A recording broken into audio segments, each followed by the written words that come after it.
नमस्कार साथियों, स्वागत है आपका अपने YouTube चैनल पर। और साथियों, बड़े दुर्भाग्य वाली बात है कि हरियाणा के अंदर जो पहले अध्यापक लगाए गए थे, अब उनको हटाया जा रहा है। तो साथियों, ये बड़ी बुरी बात है, सुनने में बड़ा बुरा लग रहा है कि जिन साथियों के घर छोटा मोटा रोजगार उत्पन्न हुआ था, पैदा हुआ था, उसी को सरकार अब ख़त्म करने जा रही है। और साथियों, बार बार कुछ साथी मुझे फ़ोन करते हैं कि सर आप रास्ता बताओ। तो साथियों, मेरे से आगे बहुत सारे बुद्धिजीवी हैं, वो इस एचकेआन ग्रुप से जुड़े हुए हैं।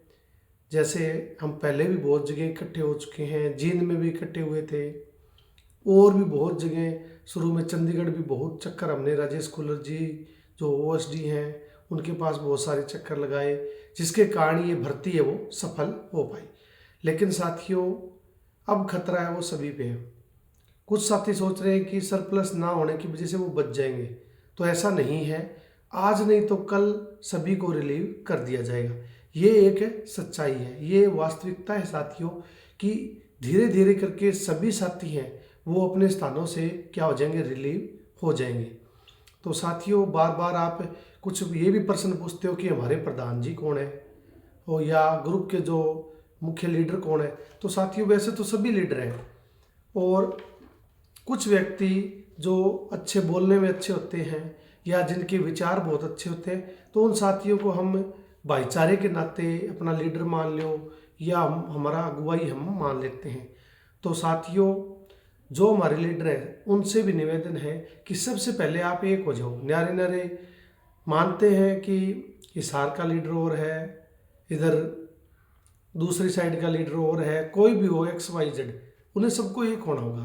अलग अलग फिर रहे हैं आपने सुना होगा कि डिवाइड एंड रूल, ये आप हर सामाजिक में बच्चों को पढ़ाते रहते हो क्लास में कि डिवाइड एंड रूल। जब तक आप डिवाइड रहोगे, आप पे लोग रूल करेंगे, आपका कुछ भी बंटने वाला नहीं है। ये सच्चाई है। सबसे पहले साथियों, अगर मेरी आप मानो, अपना ये छोटा सा चैनल है, कोई मैं बहुत बड़ा अध्यापक हूँ नहीं, आपकी तरह 20-22 हज़ार में एचकेआन में काम करने वाला साथी हूँ। तो मेरी ये राय है कि सबसे पहले एक हो जाओ। जो भी नेता बने हुए हैं या जो भी लीडर बने हुए हैं, देखो, अगर हम, जो इंसान जितना झुकता है वो उतना ही बड़ा होता है। अगर आप झुकोगे उतने ही बड़े आप कहलाओगे, उतने ही आगे आप बढ़ोगे। तो हमें ये नहीं कि मैं नेता हूँ, वो उसकी बात काटनी है। यहाँ कोई नेता नहीं है, 1-2-4 दिन में सभी घर बैठने वाले हैं। चाहे नेता हो, चाहे आम आदमी हो, चाहे कोई बुद्धिजीवी हो, 4-5 दिनों में सभी साथी अपने घर बैठ जाएंगे, फिर किसी का कुछ नहीं बटेगा। हाँ, बुद्धिजीवी होते हैं, उन्हें बोलने का मौका मिलता है, बोलने का ढंग होता है, तो हम उन्हें चुनाव कर लेते हैं। तो उन बुद्धिजीवी मेरे प्यारे साथियों से निवेदन है कि सबसे पहले तुम एक हो जाओ। एक होने के बाद एक कोई मीटिंग रखो, और उसमें जो फैसला सभी जो बुद्धिजीव हैं जगह जगह, जो भी हमारे, चाहे हमारे दीपक काली रमन जी हैं, मुकेश सैनी जी हैं, और भी हमारे शीतल मैडम भी हैं, इधर से शमा मैडम भी है, सब एक हो जाओ। एक होने के बाद आप क्या करो कि राय बनाओ कि क्या करना है, आज या कल में निर्णय लो, उसके हिसाब से हम चलते हैं।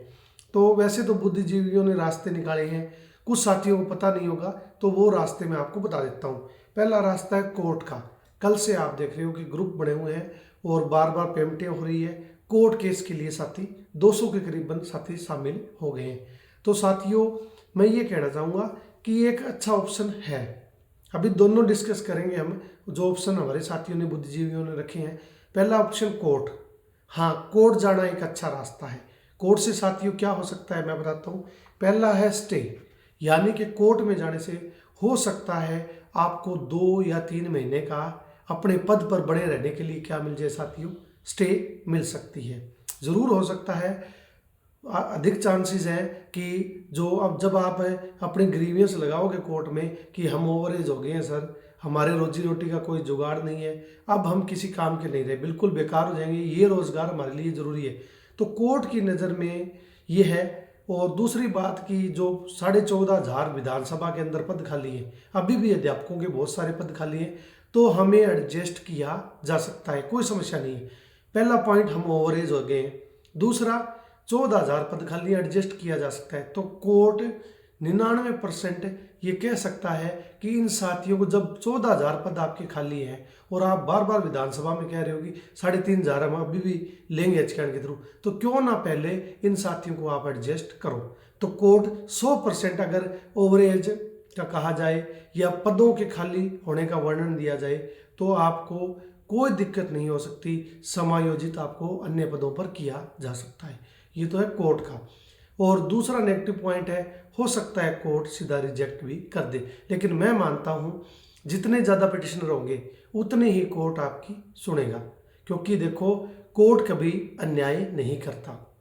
जब इंसान के पास कोई रास्ता नहीं बचता तो वो कोर्ट की ओर जाता है और वो आशा करता है कि कोर्ट से उसे न्याय मिलेगा। तो हमारी भी जो बुद्धिजीवी है उनका भी विचार ठीक है, भी कोर्ट से हम स्टे ले लें, हम बताएं कि हम ओवरेज हो गए हैं, अब हमारे पास रास्ता नहीं है, तो हो सकता है आपको 3-4 महीने का स्टे भी मिल जाए। उसके बाद हो सकता है कोर्ट ऐसा आदेश कर दे कि 14,000 पद खाली हैं, तो आप इन साथियों को एडजस्ट करो, तो आसानी से आप एडजस्ट हो सकते हो। ये एक अच्छा रास्ता है। दूसरा रास्ता है साथियों, जो हमारे साथी दूसरे जो अपना रहे हैं, जैसे सीएम से मिलना, जिला अध्यक्ष से मिलना या एमएलए को ज्ञापन सौंपना। ये भी एक अच्छा तरीका है। जो आपको पता है हमारे भारत एक स्वतंत्र राज्य है, यहाँ सभी को बोलने का, ज्ञापन देने का अधिकार है। तो ये एक अच्छा मुहिम है। एक अध्यापक ये सोचता है कि सारा काम शांति से हो जाए, लेकिन आंदोलन है वो शांति से नहीं होते साथियों। कहीं ना कहीं आपको बलिदान देना होता है, घर से बाहर निकलना होता है। तो आप हो सकता है सीएम से मिले हैं हमारे साथी, तो सीएम साहब से आप बता रहे थे, जैसे कि मैसेज पढ़े हैं कि सीएम से मिले हैं और सीएम ने कहा है कि जल्दी मैं इस बारे में संज्ञान लेता हूँ। अब कब संज्ञान लेंगे, कब सोचेंगे? तो साथियों पहली बात तो सीएम के पास सारे आंकड़े लगभग होते हैं कि हम क्या कर रहे हैं। तो सीएम अगर ध्यान से सुने कि 7,000 घरों का सर बिल्कुल आप कलम कर दोगे, आपके पेन पे डिपेंड करता है। आपने 7,000 घरों को रोजगार दिया है, अब आप उनको बेरोजगार ना करो। तो सीएम साहब हमारी बात सुन सकते हैं, लेकिन उसके लिए आपको संख्या दिखानी होगी। अब 2-2, 4-4 या 10-15 फिरोगे तो कोई नहीं सुनने वाला आपकी, ना सीएम सुनने वाला, ना विधायक सुनने वाला, ना कोई आपकी सुनने वाला। पहले आप इकट्ठे हो, सीएम को भी ज्ञापन दो, जिला अध्यक्ष को दो, एमएलए को दो, किसी को दो। वो सबसे पहले स्ट्रेंथ देखते हैं, स्ट्रेंथ जरूरी है। तीसरा है और लास्ट ऑप्शन है साथियों, आंदोलन या क्रांति। आंदोलन किए जा सकते हैं, जैसे जेबीटी जो अध्यापक थे उन्होंने भी किए, इसके अलावा गेस्ट ने भी आंदोलन किया। लास्ट चारा हमारा आंदोलन का बचेगा, जब आपको बैठना पड़ेगा। हो सकता है चोटें लग जाए, हो सकता है आपका आंदोलन होते ही काम बन जाए। तो लास्ट ऑप्शन है आपका सड़कों पे उतरना, आंदोलन करना। तो ये 3 रास्ते हैं साथियों जो बुद्धिजीवी अपना रहे हैं। पहला कोर्ट का अपने हिसाब से, दूसरा अन्य जो हमारे पद पे बैठे हसीन साथी हैं, जैसे सीएम है या एमएलए है, विधायक है, जिला अध्यक्ष है, इनसे मिल रहे हैं। तो ये भी एक अच्छी बात है कि शांतिपूर्वक रास्ता हमें अपनाएं। तो ये 2 बातों पे हमारे बुद्धिजीवी हैं वो काम कर रहे हैं। लेकिन अपन जितने भी बुद्धिजीवी हैं, प्रार्थना है कि कहीं ना कहीं अपना अहंकार है वो त्याग दे और हम सभी साथी एक हो जाएं। जैसे ही आप एक होगे, एक तो ज्ञान बढ़ेगा, ज्ञान बढ़ेगा, साथ में जितने भी ग्रुप में बटे हुए हैं वो सब एक हो जाएंगे। और एक होने के बाद जो वो शक्ति या जन से लाभ पैदा होगा उससे आपको शक्ति मिलेगी।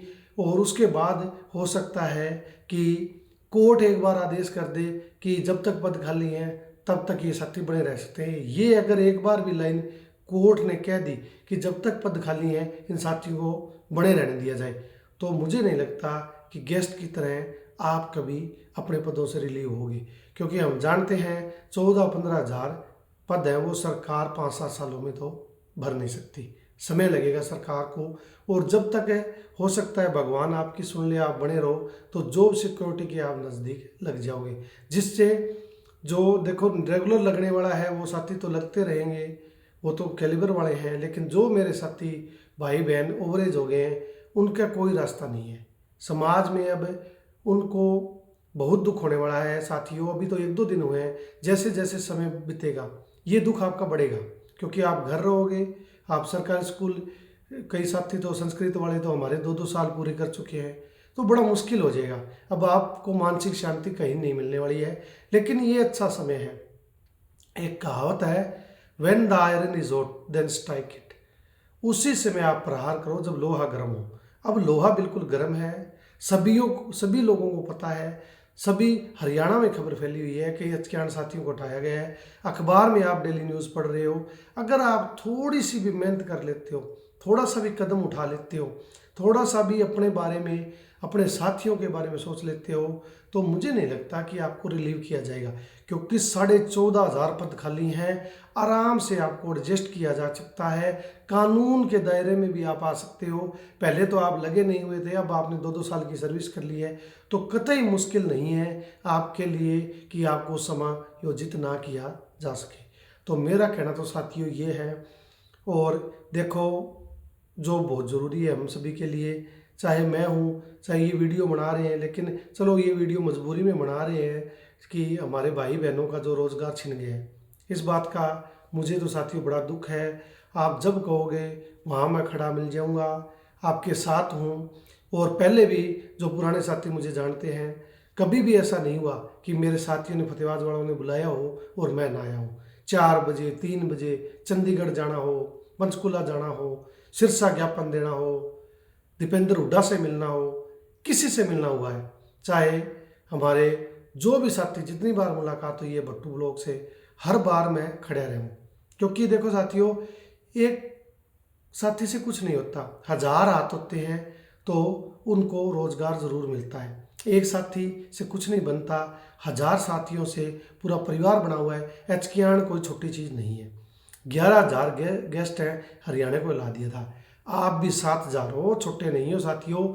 7,000 अध्यापकों की स्ट्रेंथ बहुत होती है, हिला सकते हो। आपको रोजगार मिनटों में मिल सकता है। और आपके हाथ में आया हुआ आपका निवाला है, वो हाथ में और मुंह में है, और उसको आपसे छीना जा रहा है। अब आप हिम्मत नहीं करोगे तो मुझे नहीं लगता कि जीवन में आप कभी कामयाब होगे। एक तो समाज में हंसी का पात्र बनोगे, हर कोई कहेगा आपको। मैं कह रहा हूँ आज ये सच्ची बात कि लियो यो बन गया टीचर, कई दिन लगे थे सरकारी, अब बैठे घर पे, ना आपसे तैयारी होगी। क्योंकि मानसिक प्रताड़ना है वो सबसे गंभीर होती है। मानसिक रूप से बीमार अगर आप एक बार हो गए तो मुझे नहीं लगता जीवन में कुछ बढ़ेगा। और मेरा जो, जैसे मैं सोचता हूँ, शायद साथियों आप भी ये सोच रहे हो, क्योंकि बार बार साथियों के फ़ोन आ रहे हैं, वो भी ये कह रहे हैं कि घर वालों को क्या कहे। देखो साथियों, हमारा एक रोज़गार बढ़ा है, अब ये थोड़ी सी कमी की वजह से खुश सकता है। तो मैं तो इकट्ठा करने वाला कौन सा, देखो मैं कोई आपका ना तो नेता हूँ, ना आप जैसा ही भाई बहन, आपकी तरह ही हूँ। मैं तो सिंपल आपकी तरह सुबह जाने वाला, ड्यूटी पर आने वाला हूँ। मेरे लिए इतना बड़ा संभालना सिस्टम नहीं है। लेकिन जो साथी फतेहाबाद डिस्ट्रिक्ट के हों, सिरसा के हों, हिसार के हों, मदद करने को आधी रात को तैयार है, उनके साथ चलने को तैयार है।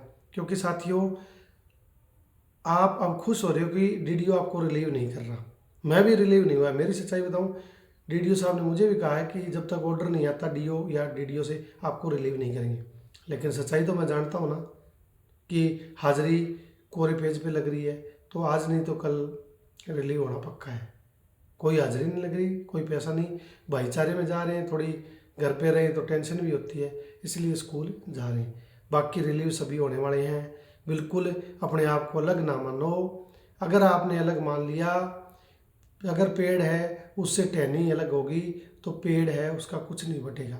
पत्तों के बिना पेड़ की छाया नहीं हो सकती।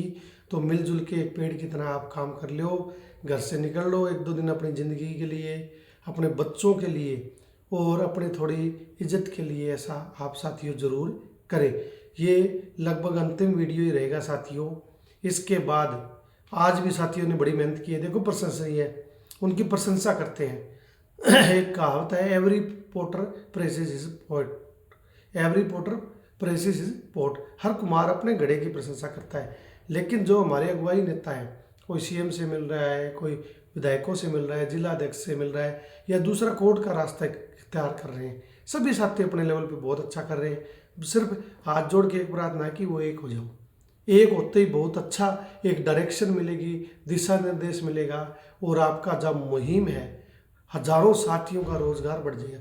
ये भी एक धर्म का काम है। अपने लिए दुनिया काम करती है, दूसरे के लिए काम करना बड़ा मुश्किल होता है। तो मिलजुल के करोगे तो आपकी नौकरी साथियों बच जाएगी। तो साथियों, इसी के साथ आपको बहुत बहुत नमस्कार, धन्यवाद सुनने के लिए।